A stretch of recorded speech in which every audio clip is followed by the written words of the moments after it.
Aleksandr Cuma, Qafqaz səfəri. 14-cü fəsil. Qum dağı. Ertəsi gün belə mehriban, səmimi ev sahiblərindən məcburən ayrılmaq heç kimin ürəyindən deyildi. Bir daha təkrar edirəm ki, Rusiyadakı qonaqpərvərlik heç bir yerdə yoxdur. Moyne özü ilə 5-6 fotoşəkil aparırdı. Mən isə Hacı Muradın özünün portretini götürmüşdüm. Onun kəsilmiş başını isə Tiflisdə görəcəyimə əmin idim. Bundan əlavə bizim hər iki polkovnikimiz Nijni Novqorod süvari alaylarının adından Şamilin çox sevimli naibinin əlindən aldıqları bayrağın bir parçasını da yadigar olaraq mənə hədiyyə etmişdilər. Üstəlik, biz şahanə bəzədilmiş atlara minib yola düşürdük. Poçt idarəsi yalnız Uenterkaleyə, yəni Çiryurtdan 40 verslik məsafəyə qədər fəaliyyət göstərirdi. Müşayiət dəstəmizdə 25 nəfər vardı, ancaq bunlar 50 adama bərabər idilər. Onlar sərhəd qoşunlarında xidmət edən kazaklar idilər. Atlarımız yeldən qanad taxmışdılar. Bir saatdan sonra biz artıq qalada idik. Bu qalaya daxil olan Azərbaycanlılar silahlarını qapının yanında qoyurdular. Qaladakı əsgərlər arasında nəsə bir narahatlıq hökm sürürdü. Sərhəd qoşunlarından qalada nə qədər kazak vardısa, hamısı əməliyyata hazır vəziyyətdə idilər. Belə ki, artıq biz Çeçenistan və Ləzgistan sərhəddində idik və casuslar səhər ertədən gəlib 60 nəfərə yaxın Ləzginin Burtunaydan çıxdıqlarını xəbər vermişdilər. Məsələ burasında idi ki, soyğunçuların hansı tərəfdən hərəkətə keçəcəyini heç kim bilmirdi. Təkcə bu məlum idi ki, onlar artıq dağları aşmışdılar. Bizə 6 nəfər don kazakı verdilər. Sıravi kazakların yüngül silahları ilə müqayisədə sərhəd qoşunlarında xidmət edən uzun nizəli əsgərlərin çox heybətli, miskin görkəmləri vardı. Silahlarımızı yenidən yoxladıq. Hər şey qaydasında idi. Yola düşdük. Biz Əli Sultana qonaq olanda atlarımız dincəldiyindən və doyunca vələmir yediklərindən dağların ətəyi ilə uzanıb gedən geniş düzənliklərdə quş kimi süzürdülər. Şübhəsiz onların yerişi kazakların atlarınkindən daha sürətli idi. Çünki əvvəlcə onlardan biri dala qaldı, sonra iki başqa at da ona baxıb nümunə götürdü. Yəni onlar da dala qaldı. Nəhayət bu 3 at bizdən ayrıldı. Biz yüksəkdən baxanda ayaqlarını zorla sürüyən bu atlar qalaya qaydırdılar. Onlar öz tövlələrinə 4 nala çaparaq uçurdular. Ümidimizi Allaha bağlamışdıq. Əmin idik ki, Uenterkale kəndində at və kazak nəzarət məntəqəsi tapacağıq.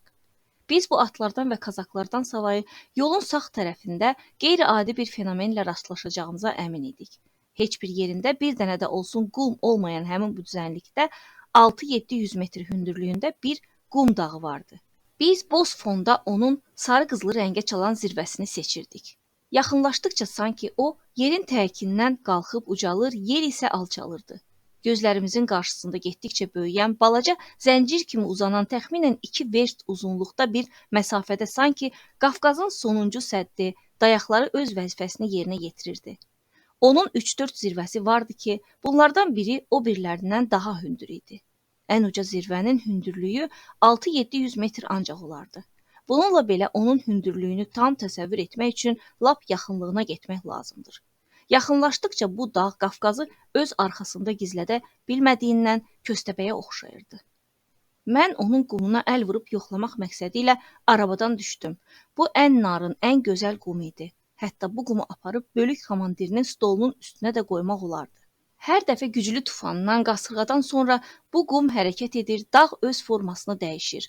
Ancaq tufan nə qədər güclü əsirsə əssin, bu qumun düzənliyə səpələyib yaya bilmir və dağın zirvəsi əvvəlki hündürlüyünü saxlaya bilir. Elie de Beaumont'un vulkanik nəzəriyyələri ilə tanış olmayan, təbiətin bu möcüzəsini izah edə bilməyən Azərbaycanlılar özləri bu qum dağının əmələ gəlmə səbəbi haqqında əfsanələr tapıb söyləməklə kifayətlənirlər. Biz fransızlarda olduğu kimi onlarda da şairlik elmi üstələyir. Deyilənlərə görə iki qardaş gözəl şahzadə qıza aşiq olurlar. Bu qızın gölün ortasında bir qəsri varmış və o burada yaşayırmış. Qız darıxdığı vaxtlar qayıqla öz qəsrindən çıxırmış. Çünki Şahinlə ov etməyi və at sürməyi çox sevərmiş. Şahzadə qız qardaşlara şərt qoyur ki, hər kəs bu gölü qurutsa onu ərə gedəcək. Ayrı-ayrılıqda hər iki qardaşın öz planı olur, ancaq ikisinin də məqsədi bir imiş. Qardaşlardan biri Kubaçiyə gedir. Elə bir qılınc sifariş verir ki, vuranda qayaları çapsın. O biri qardaş isə dənizə tərəf yollanır və özü ilə elə bir böyük kisə götürür ki, onu qumla doldurub gətirsin və töküb bu gölü qurutsun. İstədiyi qılıncı tapıb əldə etmək xoşbəxtliyi böyük qardaşa nəsib olur və şahzadə qızın qalasına qədər olan məsafə dənizə qədər məsafədən az, qısa olduğundan o Kubaçidən qaydanda qum dalınca dənizə gedən kiçik qardaş yolu hələ yarı eləməmişdi. Kisənin altında əyilib iki qat olan kiçik qardaş təngənəfəs qan tərin içində qəsrə gəldikcə ucaldacağı dağın hündürlüyünü gözəyarı ölçürmüş və birdən-birə o dəhşətli bir səs-küy eşidir. Sanki minlərlə at birdən sürətlə dörd nala çaparaq özünü dənizə vururdu. Bu onun qardaşı idi. Qayaları çapırdı. Səs-küy isə oradan gölə tökülən daşların şappıltısı idi. Bundan sarsılan kiçik qardaşın qum daşıyanın dərdi o qədər artır ki, özünü itirir, yıxılıb kürəyindəki qumla dolu kisənin altında qalır. Kisə yerə düşərkən yırtılır, qum da onun üstünə tökülür və o titan enselal kimi dağın altında qalır. Alimin izahı daha məntiqli olardı. Burası var ki, alimin dediyi bu eşitdiyimizdən gözəl olacaqdımı? Alimlər bəli deyə öz fikirlərini təsdiqləyər, şairlər isə yox deyə inkar edərlər. Ruslara təslim olmuş Azərbaycanlı aulu Unterkale dağın arxasında yerləşirdi və biz dağdan aralandıqca aul gözlərimizin önündə getdikcə böyüyür və ucalırdı. Bu aul eynilə Konstantin şəhərinə oxşayırdı. Nəhəng bir qayanın üstündə salınmışdı. Bu nəhəng istehkamın aşağısında kiçik, ancaq demək olar ki, tamamilə qurumuş dağların zirvəsindəki qarlar əriyəndə daşan və sulaq çayın qoluna çevrilən, qıvrıla-qıvrıla axıb göz yaşı kimi şəffaf və parlaq suyu ilə könül oxşayan bu çay bizim Ozen çayına oxşayırdı. Biz çayın ortasında çınqıllı bir adada ayaq saxladıq. Aulu dövrələyən, özü də bir verslik məsafədə uzanıb gedən yolla nəzarət məntəqəsinə gedib çıxmaq mənasız idi. Atları tapıb bura gətirməli, yalnız bundan sonra yolumuza davam etməli və gecəni Helli kəndində yaxud mümkün olardısa Temirxan Şurada keçirməli idik. Bizi buraya gətirən arabaçılar qoşqu atlarını da arabalardan açaraq müşayiət dəstəsi olmadan Xasav yurda qayıtmalı idilər. Xatırladaq ki, kazaklarımız artıq çoxdan onlara çatacaq çay pulunu, nə bilim, araq pulunu alıb bizi tərk etmişdilər. Görünür, ləzgilərin haqqında söz-söhbət gedən əməliyyatı onları çox narahat edirdi. Beləliklə biz Moyne Viktor Ivanoviç adlı gənc zabit, leytenant Troyski, Xasav yurtda tanış olduğumuz Temirxan Şuradan olan mühəndis, Kalina və mən çayın yatağında qaldıq. Bizim ətrafımıza şübhəli görkəmli çoxlu Azərbaycanlı yığışmışdı. Onlar tamahkarlıqla bizim yüklərimizə baxırdılar və bu baxış heç də xoş niyyət güdmürdü. Belə qərara gəldik ki, Kalina və mühəndis məntəqəyə qalxsınlar və atları düşürüb gətirsinlər. Moyne Viktor Ivanoviç və mən qalıb yükləri qoruyaq. Sıldırım qayalı cığırla çaya enib su doldurmağa gələn və kürəklərində və başlarında daşıdıkları böyük səhəngləri çətinliklə aparan Azərbaycanlı qadınları və qızları seyr edərək bir qədər əyləndik. Nə Kalina qayıdıb gəlmək bilirdi, nə də mühəndis. Vaxtı öldürmək, fikrimi dağıtmaq üçün Qum dağının rəsmini çəkməyə başladım. Ancaq mən heç vaxt təsvirçilik qabiliyyətimlə öyünmədiyimdən albomu yenidən örtüb, Tarantasdakı balışın altında gizlətdim və aula tərəf yola düşdüm. Tüfənginizi və xəncərinizi qoyun qalsın, Moyne mənə dedi. Siz lap Marko Spadaya oxşayırsınız. Əziz dostum, ona cavab verdim. Mən özümü həmkarım Skribin qəhrəmanına oxşatmaq fikrindən çox-çox uzağam. Ancaq Madam Polnobokovanın söylədikləri hər zaman xatirimdədir. Heç vaxt bayra silahsız çıxmayın. O həmişə sizi müdafiə etməsə də, hər halda başqalarını sizə hörmətlə yanaşmağa məcbur edər. Odur ki, mən tüfəngimi və xəncərimi özümlə götürürəm. Mən isə, Moyne dilləndi, albom və karandaşlarımla kifayətlənirəm. Bunlar mənə bəs edər. Mən artıq qabaqda idim. Ümumiyyətlə mən hər kəsə nəinki fikir azadlığı, hətta hərəkət sərbəstliyi də verməyin tərəfdarıyam. Moyne tüfəngini və xəncərini bir kənara qoydu. Qoltuğunun altından albomunu, albomun arasından isə karandaşını çıxartdı və mənim ardımca yola düşdü. O, aulun ilk evlərinin yaxınlığında mənə çatdı. Biz dərəyə oxşayan bir küçə ilə irəlilədik və gəlib bir həyətə çıxdıq. Baxdım ki, yolu səhv salmışam və gəldiyim yolla da geriyə döndüm. Biz küçəyə oxşayan başqa bir yola çıxdıq. Həmin bu yol da ayrı bir həyətdə qurtarırdı. İlk dəfə olaraq itlər mırıldana-mırıldana bizi arxadan müşayiət edirdilər. Azərbaycanlıların itləri qeyri-adi bir fəhmlə xristianları dərhal seçirlər. Sonra ikinci həyətin itləri də onlara qoşuldular. Ancaq bu dəfə itlər mırıldanmaqla kifayətlənməyib hürməyə başladılar. İtlərin hürüşməsinə ev yiyəsi çölə çıxdı. Biz yenə səhv gəlmişdik. Hər şey göz qabağında idi. Azmışdıq. Mən fikirləşib rusca poçt idarəsini necə deməyi yadıma saldım və tez dedim.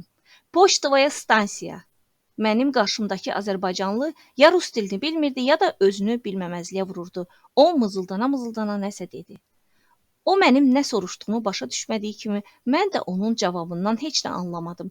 Ancaq hərəkətindən başa düşdüm ki, bizə həyətdən çıxıb getmək üçün yol göstərir.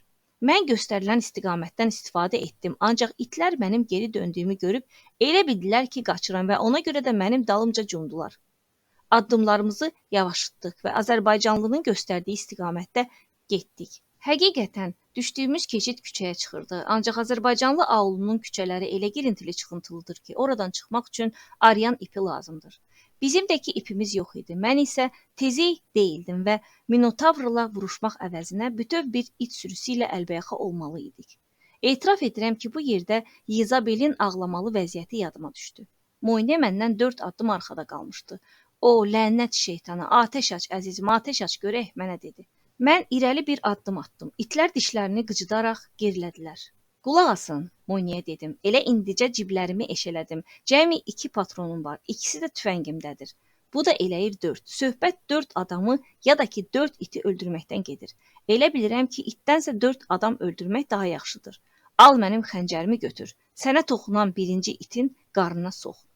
Bağırsaqlarını tök yerə. Mən isə deyirəm ki, buna görə sizə bir Azərbaycanlı çırtma vursa elə, buradaca onu gəbərdərəm.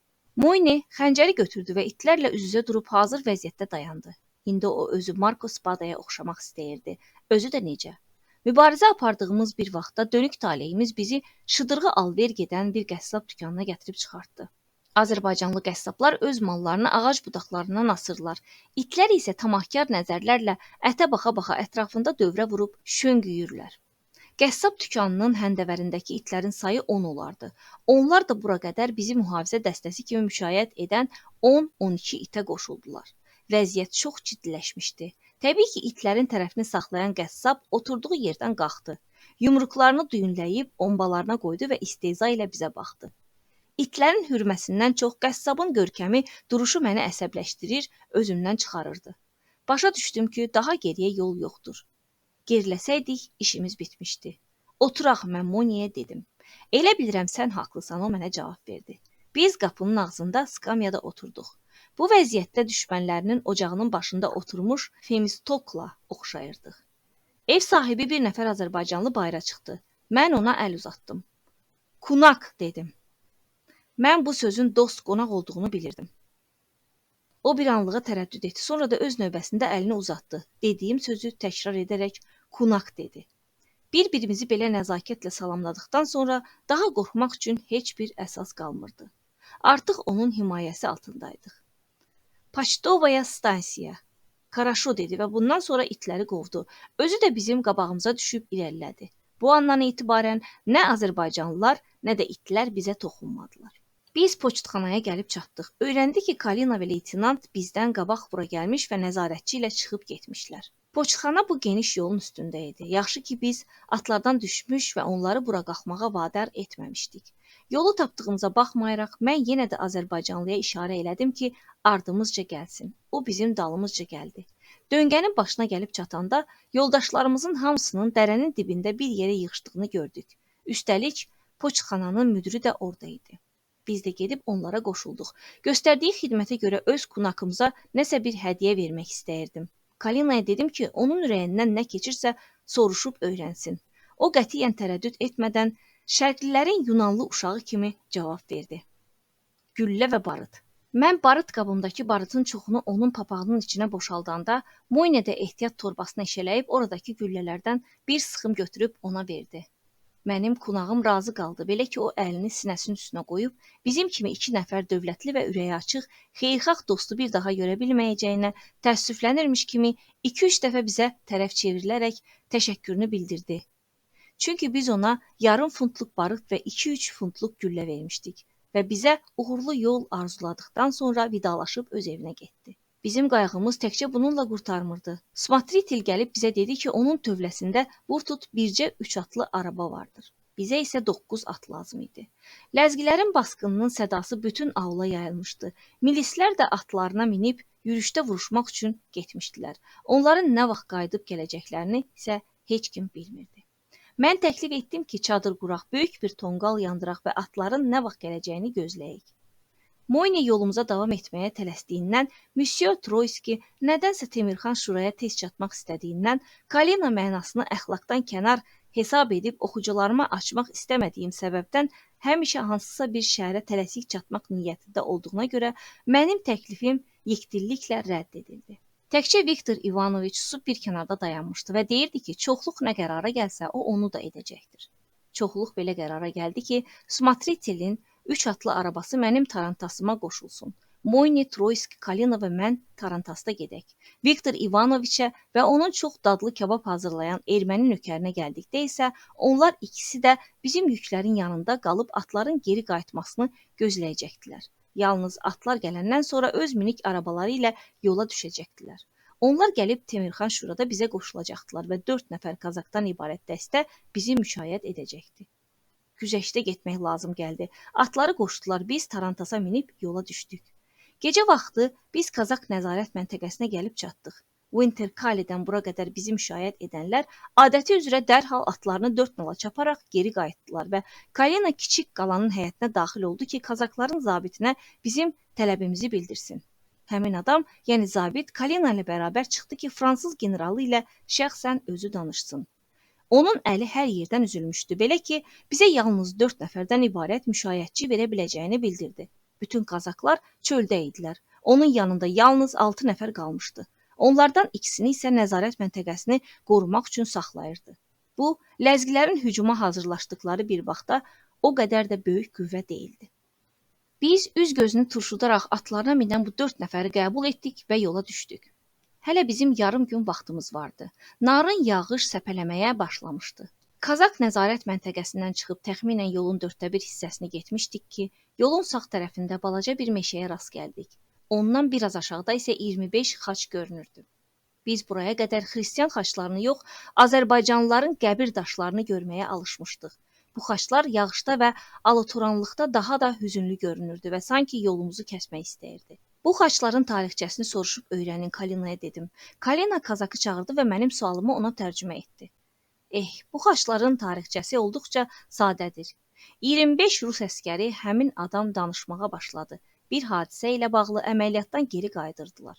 Günortanın qızmar vaxtı idi. Şimalda Qafqaz günəşinin istiliyi 30 dərəcə olanda cənubda bu istilik 50 dərəcəyə çatır. Əskərlərin və onları gətirən serjantın başına gün elə vurur ki, onlar bu balaca meşədə dayanıb daldalanmalı olurlar. Hamının fikri bir olur və mürgüləmək gözlərinin acısını almaq qərarına gəlirlər. Onlardan biri keşik çəkir və serjant da daxil olmaqla 24 əskər kölgəlikdə uzanıb yuxuya gedirlər. Sonra hadisənin necə baş verdiyini heç kim bilmir. Bir əhvalat ki, günün günorta çağı nəzarət məntəqəsindən yarım verst aralı bir yerdə ola. Heç kim də heç nədən xəbər tutmaya. Günortadan sonra saat 4-də yaxın gəlib 25 başsız meyit tapırlar. Görünür, bədbəxt əskərlər qəflətən çeçenlər tərəfindən yaxalanırlar və bunun nəticəsidir ki, indi buraya 25 xaç düzülmüşdür. Onlara abidə kimi 25 xaç qoyulmuşdur. 25 başsız meyit. Biz Temirxan Şuraya tərəf təxminən 100 addım getdik. Ancaq Kazakın bütün təfsilatı ilə danışdığı bu kədərli əhvalat hələ də onun və bizi aparan arabaçının başında dolanırdı. Çünki arabaçı bizə bir şey demədən Tarantası saxladı və Kazaklarla öz aralarında nəsə danışdılar. Danışığın nəticəsi bu oldu ki, bu yalnız 4 nəfər müşayiətçisi olan səyyahlar üçün yol çox təhlükəlidir, xüsusilə gecə vaxtı, həm də qaranlıqda. Şübhəsiz ki, bizim başımıza bir hadisə gəlmiş olsaydı, Kazaklar canlarını qurban verərdilər. Əlbəttə, öz silahımız da vardı. Uzun müddət müdafiə oluna bilərdik. Ancaq burası vardı ki, əgər belə bir şey baş versəydi, bizim üçün daha dəhşətli olardı. Belə ki, biz də amansız düşmənlə çarpışmalı olacaqdıq. Adi vaxtda hər hansı bir Kazak və bütün buyruqları dinləyən arabaçı mənə əlahəzrətə belə bir irad tuta bilməzdilər. Buna heç özləri də cəsarət etməzdilər. Ancaq orası vardı ki, mən ləzgilərin qəfil həmlə edəcəklərini eşitmişdim. Odur ki, qətiyyən heç nəyə etiraz etmədim və boynuma alıram ki, müşayiət dəstəsinin üzvlərinin hamısının dediklərini çox sakitliklə, təmkinlə qəbul etdim. Sən bütün gecəni qaranlıqda dayandığın yerdəcə gözləyəcəksən, heç yana tərpənməyəcəksən və biz sübh tezdən yola düşə bilərik, elə deyilmi? Arabaçıdan soruşdum. Arxayın olun, o cavab verdi. Bu zəmanətə cavab olaraq mən göstəriş verdim ki, cilovları dartıb atların başını döndərsinlər və biz Kazak nəzarət postuna gedən yola çıxdıq. 10 dəqiqə sonra hər tərəfdən möhkəm hasara alınmış, qarşısında bir nəfər gözətçinin dayandığı sahəyə daxil olduq. 15-ci fəsil Şamxal Tarkovskinin aulu. Artıq təhlükəsiz yerdəyik. Buna şübhə ola bilməzdi. Sadə bir Kazak gözətçi məntəqəsində sığınacaq tapmışdıq. Qafqazda Kazak gözətçi məntəqəsinin nə demək olduğunu gərək mədəni adamlara izah edək. Bu, torpaqdan tikilmiş, əhənglə ağardılmış, yay vaxtı çatlarının arasında iri, zəhərli hörümçəklərin və əqrəblərin olduğu bir evdir. Bu barədə ətraflı danışmaq üçün hələ yenə fürsətimiz olacaq. Qış aylarında havaların sərt keçdiyi vaxtda bu ağıllı həşəratlar özlərini belə bir binada çox narahat hiss etdiklərindən yalnız özlərinə məlum yerlərə çəkilir. Qışı orada sakit, rahat keçirir. Bir də yalnız baharda görünürlər. Qışda burada yalnız birələr və taxta bitlər olur. Bu bədbəxt həşəratlar 4 ay nəzarət məntəqələrində olan kazakların cod, qaşınmaqdan qaysıq bağlamış dərisini, bəzən isə don kazaklarının azacıq codlaşmış dərisini sorurlar. Gündüzlər yaxud gecələr elə ki bu həşəratlar don kazakının üstünə düşürlər, onlar üçün bayramdır. Əgər onlar təsadüfən bir nəfər Avropalını ələ keçirsələr, bu 2 qat toy bayram, əsl təntənəli ziyafətdir. Biz də öz gəlişimizlə onlar üçün belə bir təntənəli bayram hazırlayırdıq. Gözətçi bizi məntəqədəki ən gözəl otaqlardan birinə apardı. Burada ağzı açıq bir divar sobası, bir də adi odun sobası var idi.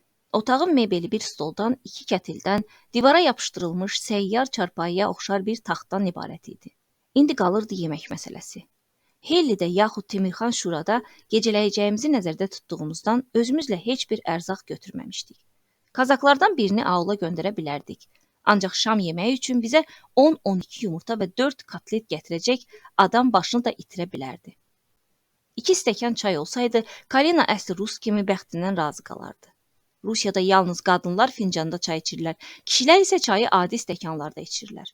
Çay fransızın qarnında, hətta mədəsində həzm etməni nizama salır, aclıq hissini azaldır, sakitləşdirir. Leytenant Troyski də bu fikirdə idi, çünki yol azuqəmiz çay, samavar və qətdən ibarət idi. Bizim bir tavadan, süzgəcdən, manqaldan, ət suyu hazırlamaq üçün bir qazançadan, 4 ədəd qalaylı mis boşqabdan, elə o qədər də çəngəl və bıçaqdan ibarət mətbəximiz də vardı.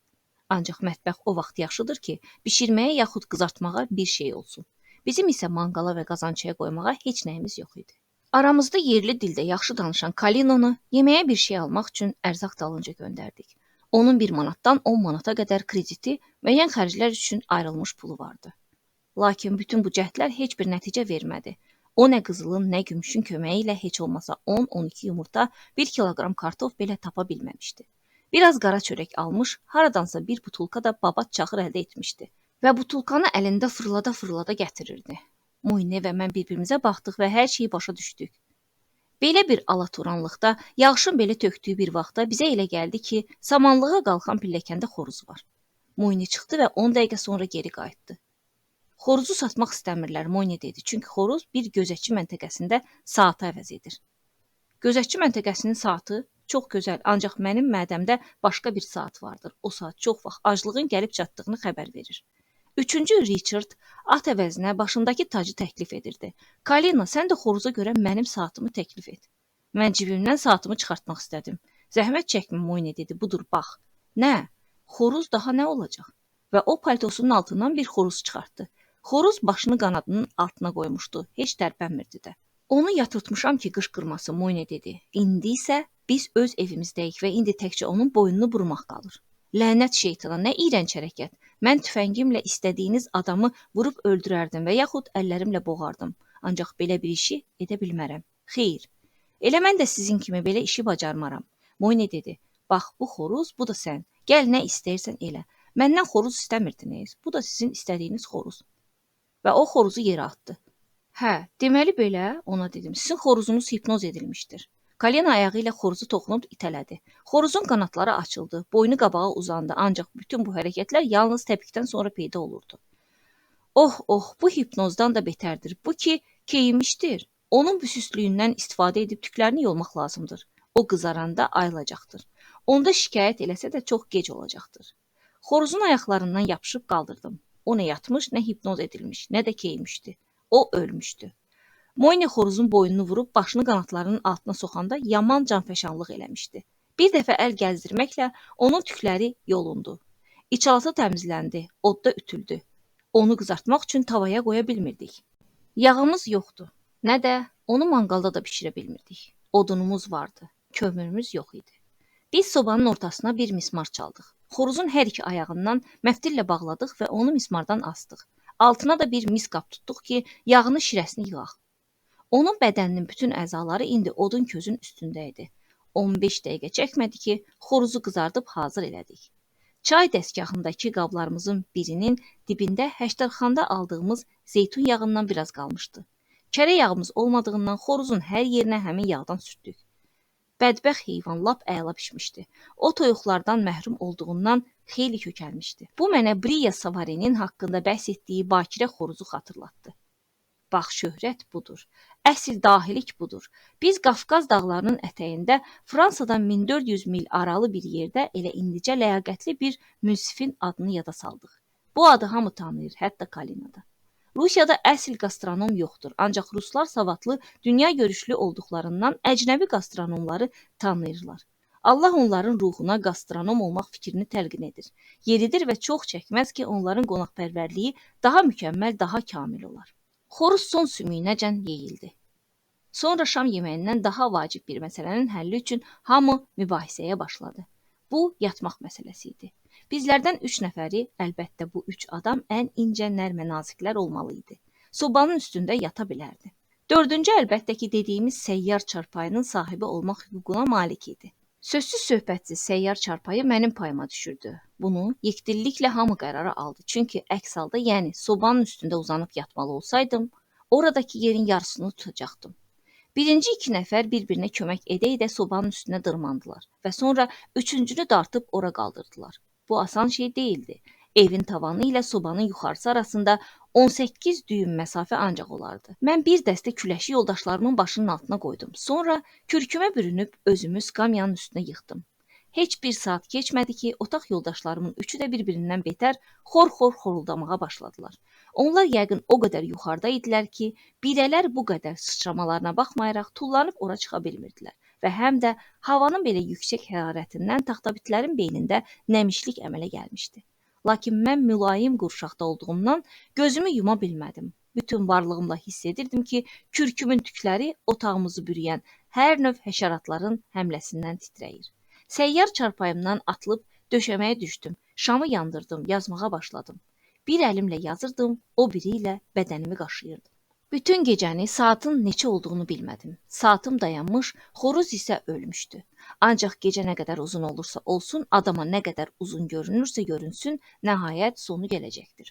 Hava işıqlaşdı. Mən yoldaşlarımı səslədim. Birinci oyananın başı tavana dəydiyindən o biri yoldaşlarına ehtiyatlı olmağı məsləhət gördü. Onlar üçü də çox ehtiyatla qarınları üstündə sürüşərək heç bir macərasız yerə düşdülər. Lazımi şeylərin içərisindən paltar şotqalarını tapdılar. Hər kəs öz əynindəki paltarların əlçatan yerlərini silib təmizlədi və onların əsl rəngi üzə çıxdı. Kazakları və arabaçıları oyatdılar. Atları qoşdular və biz yola düşdük. Heç kim nəinki keçən gecə xoruzun başına gələn bədbəxt hadisəni anlamadı. Hətta gecə güllə saatının da vurmadığını hiss etmədilər. Hava həmişəki kimi dumanlı idi. Qar yağacağından xəbər verən çiskin yağış tökülürdü. Mən başlığımı örtdüm və tapşırdım ki, qarşıdakı nəzarət məntəqəsinə qədər yalnız çeçenlər yolda bizə hücum etsələr, məni oyatsınlar. Məni çağıranda təxminən 2 saat idi ki, yatmışdım. Tarantas dayandığından elə bildim nəzarət məntəqəsinə gəlib çatmışıq. Hə, yaxşı, dedim.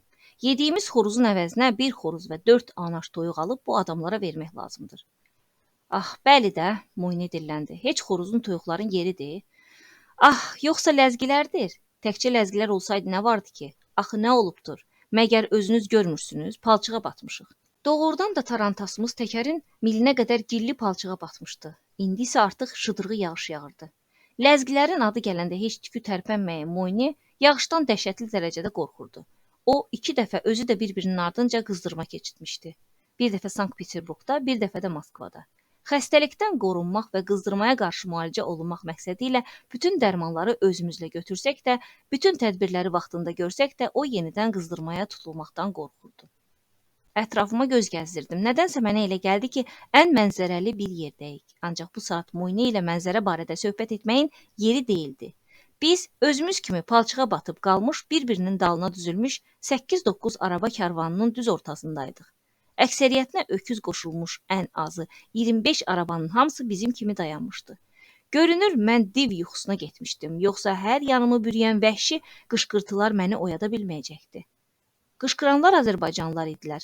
Mən Çingiz xanın dilini bilmədiyimə burada təəssüfləndim. Onların ehtirasla dedikləri belə gözəl ifadələrlə mən yəqin ki, fransızca söyüş lüğətimi zənginləşdirə bilərdim. Ən pisi bu idi ki, biz dağın ətəyində idik.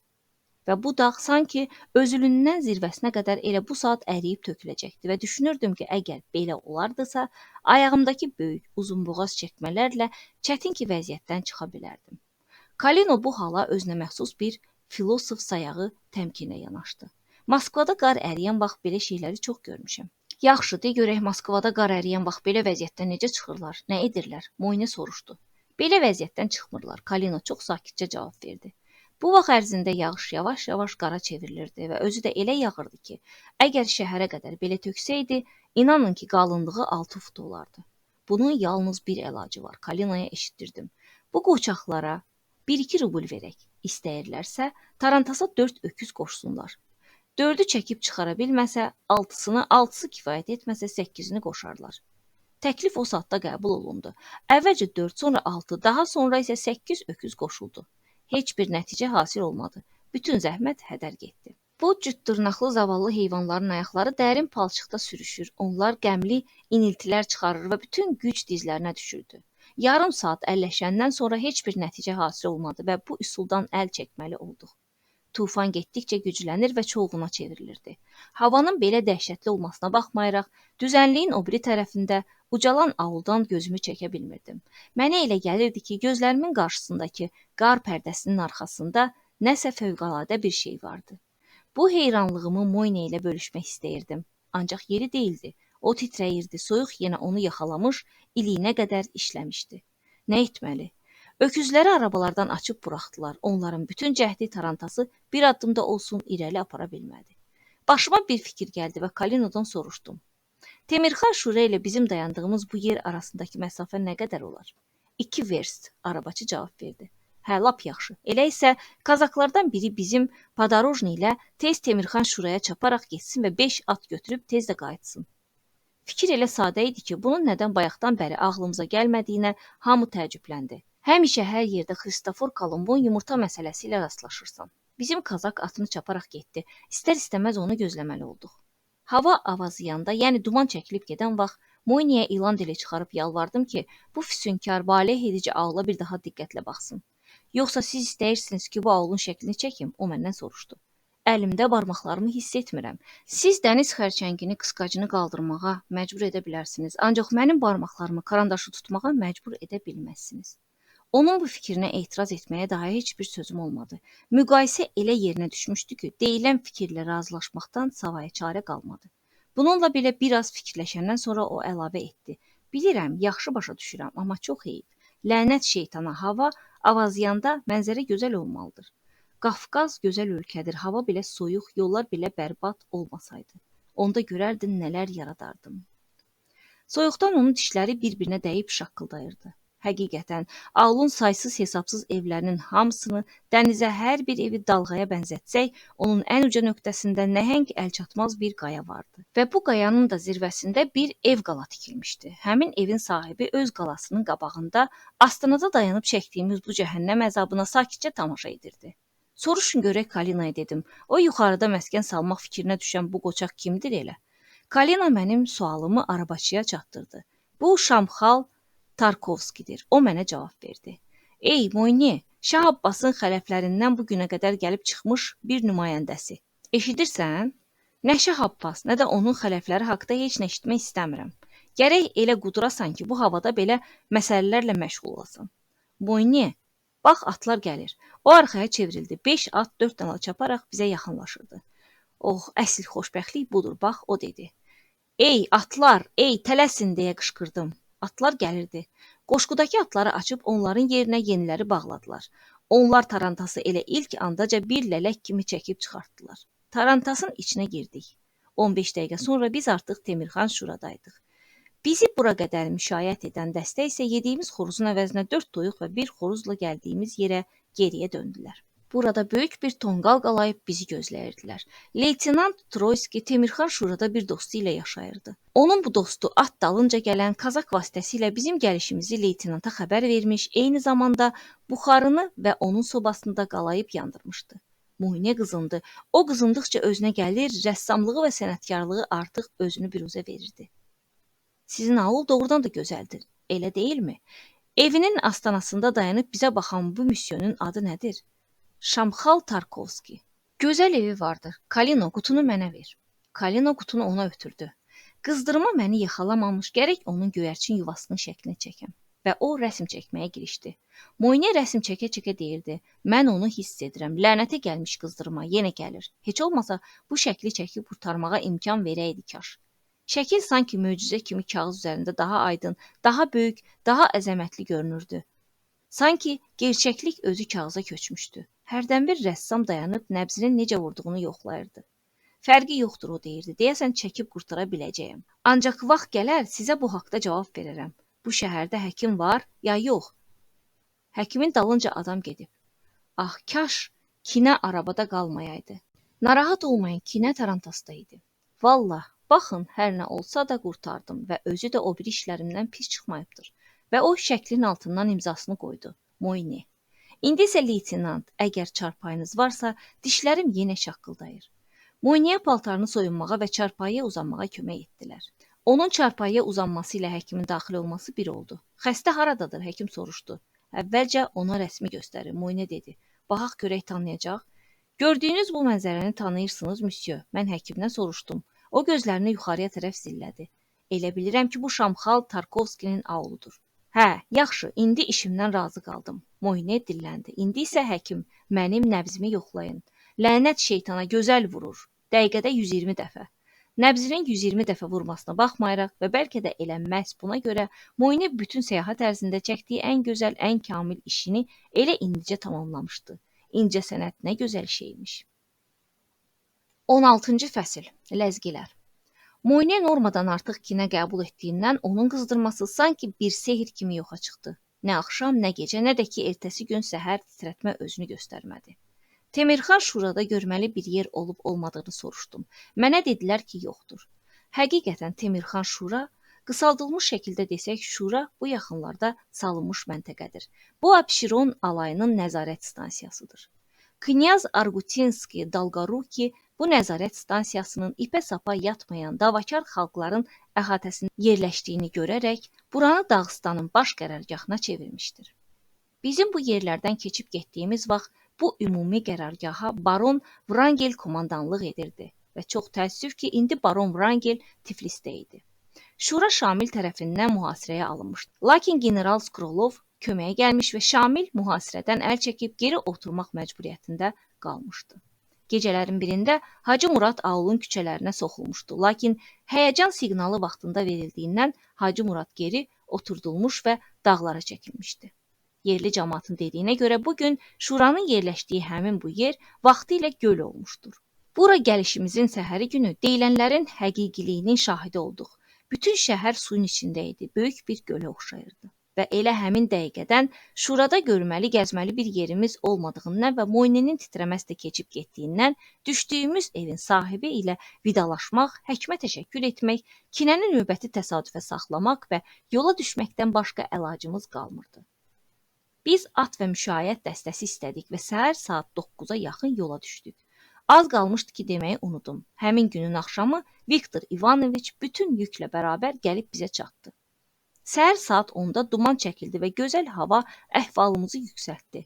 Moynedə qızdırma yaradan qar da elə titrəmənin özü kimi qeybə çəkildi. Günəş var gücü ilə parladı və biz oktyabrın axırında Qafqazın şimal yamacında olmağımıza baxmayaraq, havada ruh oxşayan bir istilik hərarət hiss edirdik. Günortaya yaxın biz Paraula sadə poçt məntəqəsinə gəlib çatdıq. Özümüzlə buraya təkcə bir şey gətirməmişdik, atları. Bu barədə Smatrite ilə danışıb razılaşmamışdıq. Əvvəlcə gedib tövlələrə baxdıq, ancaq tövlələr boş idi. Bu halda deməyə söz yox idi, ancaq gündə 20 vers yol getmək çox da ürək açan hal deyildi. Əşyaların arasından qələmləri, kağızı və mürəkkəb qabını götürdük. Karandaşları, qalın parlaq kağızları çəkib çıxartdıq və işə başladıq. Çətin vaxtlarda qanımız qaralanda bu bizim üçün bir əyləncə idi. Axşama atlar qayıtdılar, ancaq bu yalnız bir cüt üçlü qoşqu idi. Bizim biçarə Viktor İvanoviç yenə geridə qalmalı oldu. Biz yalnız səhər saat 10-da yola çıxdıq. Gecə həyəcan siqnalı verilmiş, bizim isə bundan xəbərimiz olmamışdı. Kəndin girəcəyində 2 nəfər naməlum adam peyda olmuş və ləzgilərin əlindən qaçdıqlarını söyləmişlər. Ancaq burası da var ki, ləzgilər kimi çoxları aula girmək üçün belə biciliklərdən, fırıldaqlardan istifadə edirlər. Gözətçilər silahı onların üstünə çəkmiş, vurmaqla hədələnmiş və onlar da uzaqlaşıb yox olmuşdular. Bizə 10 nəfərdən ibarət bir müşayiətçi dəstəsi verdilər. Ümumi yoxlama nəzarətindən keçdikdən sonra yola düşdük. Saat yarım yol gedəndən sonra seyrəlməkdə olan qalın dumanın arasından görünən Helli kəndindən 15 dəqiqəlik bir məsafədə dayanmalı olduq. Bu da eynilə Şamxal Tarkovskinin auluna oxşayırdı. Dayandığımız yer gözəl ağacları olan balaca bir meşə sahəsi idi. Ağacların arasından sakit bir çay axırdı. Bu yazıq Ejezippa Muronun Vulsiya çayına oxşayırdı. İsti yay günlərində təbiətin bu gözəl mənzərəsi valehedici bir aləm olardı. Daha uzaqda hələ də tam dağılmamış 2 nəhəng buludun arasından süzülüb gələn günəş şüaları altında bir-birindən heyrətamiz dərəcədə mənzərəli vadi ilə ayrılan 2 böyük dağın arasındakı hündür təpədə yerləşən füsunkar Azərbaycanlı kəndi Helli görünürdü. Bütün gözəlliyi ilə gözümüzün önündə canlanan bu kənddə böyük həyəcan var idi. Auldan yuxarıda olan məscid minarəsinin meydançası, ondan da hündürdə dayanıb minarəyə meydan oxuyan dağın zirvəsi dəstə-dəstə adamlarla dolu idi və bu adamlar bir-birinə nəsə işarə edirdi və hamının gözü elə bir nöqtəyə zillənmişdi. Moyninin eskiz cızması üçün 10 dəqiqəliyə ayaq saxladıq. Eskiz qurtardı və biz Helliyə gedən yolda atların başını buraxdıq. Aydın məsələ idi ki, burada qeyri-adi bir hadisə baş vermişdi və tezliklə biz də bunun səbəbini öyrəndik. Doğrudan da baş vermiş hadisə ciddi idi. Xəbər tutduq ki, söhbət 3 gün bundan əvvəl ucundan qulağından eşitdiyimiz, ləzgilərin bir o qədər də aydın olmayan qorxulu hücumundan gedir. Hal-hazırda isə Hellinin milis işçiləri onlarla məsələni çürütməli idilər. Bizim bildiklərimiz bunlar idi. Yerdə qalanı isə o qədər də aydın deyildi. Hələ dan yeri ağararkən, yəni səhərin gözü açılmamış 2 nəfər çoban əlləri bağlı halda Helliyə gəlir və kənd əhalisinə bunları söyləyir. 50 nəfərə yaxın ləzgi Qobdenin bu yerlərdə Taymaz Qumiş Burum adı ilə məşhur olan abrikinin başçılığı altında gecədən xeyli keçmiş, şəhərə yaxın bir qutandan otlaq qoyunları və hər iki çobanı qabağına qatıb aparmış, dumanda yolu azmış, hətta bizim gecələdiyimiz Paraulin yaxınlığından keçmiş, Giye kəndinə gedib çıxmışlar. Belə olan halda dağlılar öz vəziyyətlərinin təhlükəli olacağını başa düşərək qoyunları və adamları buraxaraq meşə ilə əhatə olunmuş Helli aulunu Karabada kəndlə birləşdirən yolla dağlara tərəf qaçmışlar. Səhər açılanda 2-3 min əhalisi olan Hellidə hamı bu çobanların söhbətinə qulaq asırdı. Bu söhbəti eşidən kimi kəndin yasavulu Məhəmməd İman Qazalyev Hellidən təxminən 200-ə qədər Azərbaycanlı milisi toplayıb bir yerə yığmış və üstəlik 100 nəfər də könüllü toplamaq istədiyini bildirmişdi. Dərhal 100 nəfər hazır olmuş və gəlib özlərini təqdim etmişdilər. Artıq 3 saat olardı ki, dəstə yola düşmüşdü. Biz Karabada kəndə gedən yolun sağ tərəfində yerləşən Zilli Kaka dərəsinin yaxınlığında burula-burula havaya qalxan qatı tüstü buludunu görəndə gündüz saat 12 radələri olardı. Bu bizim yol idi. Karabada kəndə gedən yol. Biz mümkün qədər cəldliklə atları dəyişdik. Heç özümüz tələb etməyə macal tapmamış, bizim üçün ayrılmış 12 nəfərlik müşayiət dəstəsi artıq hazır idi. İstəsək bizə arvad-uşaq da daxil olmaqla 50 nəfərlik müşayiət dəstəsi də verərdilər. Qadınlar xüsusilə həyəcanlı idilər.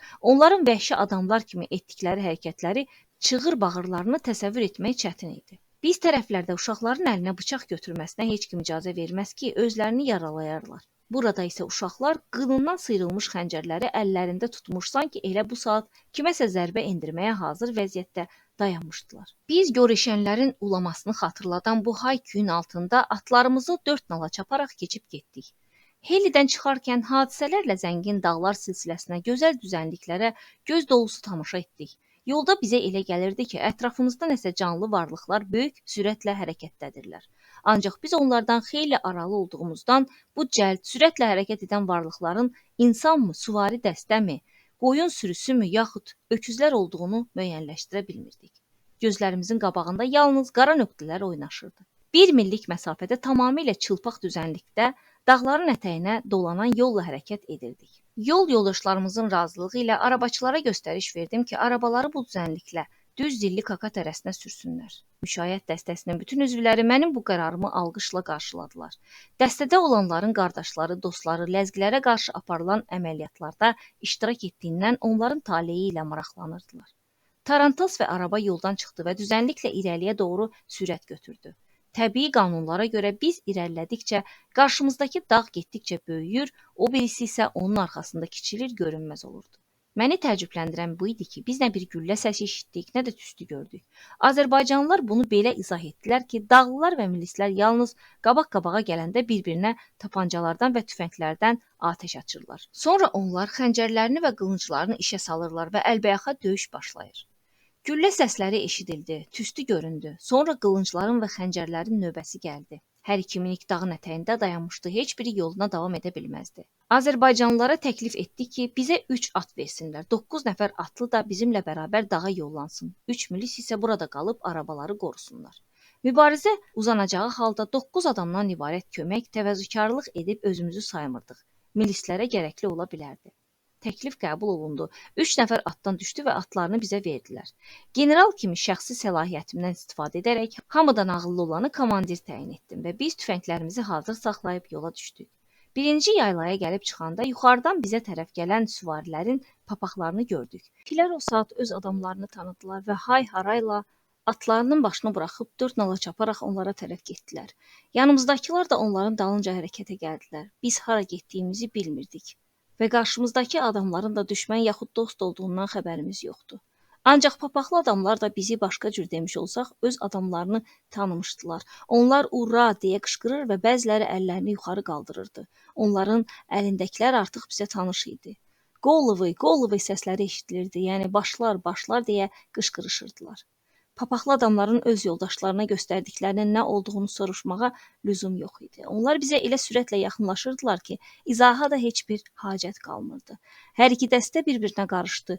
Üçüncü dəstə isə yavaş-yavaş arxadan gəlirdi. Bu, məlum dəstə idi. Ölənləri və yaralıları daşıyırdı. İlk anlarda onların öz aralarında nə danışdıqlarını başa düşmək olmurdu. Onlar Azərbaycanca danışırdılar və bizim rus tərcüməçimiz Kalina da heç nə anlamırdı. Ancaq aydın olan təkcə bu idi ki, 4-5 kəsilmiş və qana axan, qulaqları isə şallaq əvəzinə qamçıların ucuna keçirilən başlara baxanda hələ də onların ürəyinin soyumadığını hiss etmək olurdu. Dəstənin arxa hissəsi də gəlib keçdi. Burada isə 3 ölü və 5 yaralı aparırdılar. Yaralılardan 3-ü atlarına söykənmiş və yavaş-yavaş addımlayırdılar. Ləzgilərdən 15-i öldürülmüşdü. Meyitləri buradan yarım millik məsafədə Zilli Kaka dərəsində qalmışdı. Yüzbaşdan xahiş edin, bizə bir nəfər adam versin. O adam bizi döyüş meydanına aparsın və tapşırsın ki, hadisəni bütün təfsilatı ilə danışsın. Mən Kalinaya dedim. Yüzbaşı bildirdi ki, özü bizi həmin yerə aparar. Onun döşündə müqəddəs Georgi nişanı vardı və dediyinə görə əlbəyaxa vuruşda 2 ləzgi öldürmüşdü. Döyüşün qızğın çağında onların başlarını kəsmiş və kəsdiyi başları özü ilə gətirmişdi. Qan su yerinə axırmış. Dağlını öldürən hər bir kəs onun başını və qulaqlarını kəsməkdən savayı düşmənini tamamilə soymaq ixtiyarına da malik idi. Bir nəfər dağlının gözəl bir silahına sahib olmuşdu. Mən ondan silahı satıb-satmadığını soruşmağa cürət etmədim. Ürəyimdən keçdi ki, kaş o silah mənim olaydı. İndi o silah mənimdir. Onu mənə necə verildiyini sonra deyəcəyəm. Dəstə avula tərəf yola düşdü. Yüzbaşıya təklif etdim ki, əgər ehtiyac varsa, hər iki arabamızdan yaralıların, hətta ölülərin də aparılması üçün istifadə etsin. O dediklərimi öz adamlarına çatdırdı. Sonra döyüşçülər kəndə, biz isə geri qayıdıb döyüşün baş verdiyi yerə yollandıq. Məhəmməd İman Qazaliyev bizə bunları danışdı. O 100 nəfər adamı bir yerə yığandan sonra bələdçi çobanların köməyi ilə Helli yoluna çıxır. Hellinin yaxınlığında dağlıların qoyub getdikləri qoyun sürülərini tapırlar. O çobanlara qoyunları bir yerə yığıb toplamalarını tapşırır. Özü dağlıların izinə düşür və çox keçmir ki, onları tapır. Onlar iz tapmaqda xüsusi təcrübəsi olan 2 nəfər adamın bələdçiliyi ilə 3 vers yol gedirlər. Beləliklə gəlib Zilli Kaka dərəsinə çıxırlar. Bu vaxt oranı qalın duman bürüyübmüş. Birdən onlar dərənin dibində adamların qaynaşdığını görürlər və elə bu zaman milislərin üstünə güllələr dolu kimi yağır. Bu ilk atəşdən 1 milis və 2 də at ölür. Belə olduqda İman Qazaliyev qışqıraraq əmr edir. Tüfəngləri kənara qoyun, qılınca və xəncərə sarılın. Dağlılar dərədən çıxıb atlara minməyə macal tapmamış, milislər onların üstünə atılırlar və əlbəyaxa döyüş başlayır. Həmin andan etibarən var gücü ilə vuruşan İman Qazaliyev ətrafında nə baş verdiyini görmür. O tək başına 2 nəfər dağlı ilə vuruşur və onların ikisini də öldürür. Ancaq döyüş dəhşətli idi. O 4 tərəfinə baxanda 13 meyit sayır. Özünün öldürdüyü 2 nəfərlə bərabər ölənlərin sayı 15-ə çatır. Qalanlar isə qaçırlar. Hər şey onun əmr etdiyi kimi olur. Milislər soyuq silahla vuruşur, bir dəfə də olsun tüfənglərdən atəş açmırlar. Qazaliyev bütün bu əhvalatı rusca bizə danışır. Kalina isə onun danışdıqlarını bacardığı qədər fransızcaya tərcümə edirdi.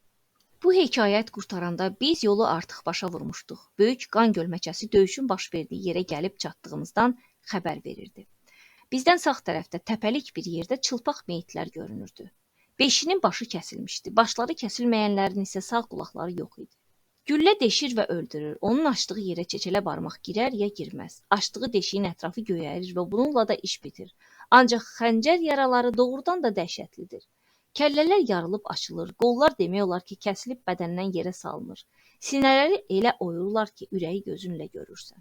Görən nəyə görə təhlükəli olan hər şeyi bu qədər qəribə cəzb etmə gücünə malik olur. Ona bir dəfə baxmaqla insanın hər şeyi görmək istədiyi üçünmü? İman Qazaliyev öldürdüyü 2 adamın meyitini bizə göstərdi. O bunları vurduğu yaralardan tanıyırdı. Mən ondan istifadə etdiyi silahını bizə göstərməsini xahiş etdim. Bu sadə bir xəncər idi.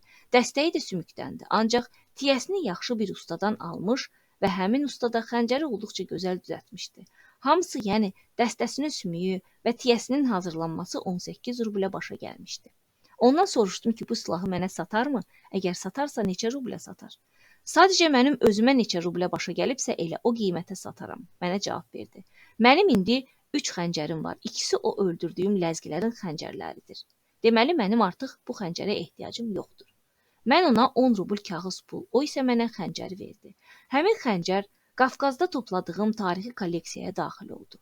Moynenin meyitlərini tökülüb qaldığı dərənin eskizini çəkib qurtarmasını gözləyirdik. 5-6 qartal da səbirsizliklə bizim çıxıb getməyimizi gözləyirdi ki, meyitlərə cumsunlar.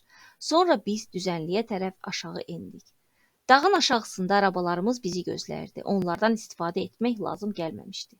Biz İman Qazaliyevlə sağollaşıb ayrıldıq və görəndə ki, Azərbaycanlı mühafizəçilərimiz də onunla birlikdə Helliyə qayıtmaq niyyətindədirlər, onlara mane olmadıq. Yəqin ki, dağlılar təzəcə aldıqları ibrət dərsindən sonra bir daha Helli aulunun həndəvərinə görünməzdilər. Biz heç bir macərasız Qarabada kəndə gəlib çatdıq. Orada dedilər ki, elə indicə Knyaz Bagration kənddən keçib və bizi xəbər alıb. Biz onun ardınca yollandıq. Buynaka gəlib çatanda səkidə 30-35 yaşlarında yaraşıqlı, çərkəzi geyimli bir kişi gördük. Bu Knyaz Bagration idi.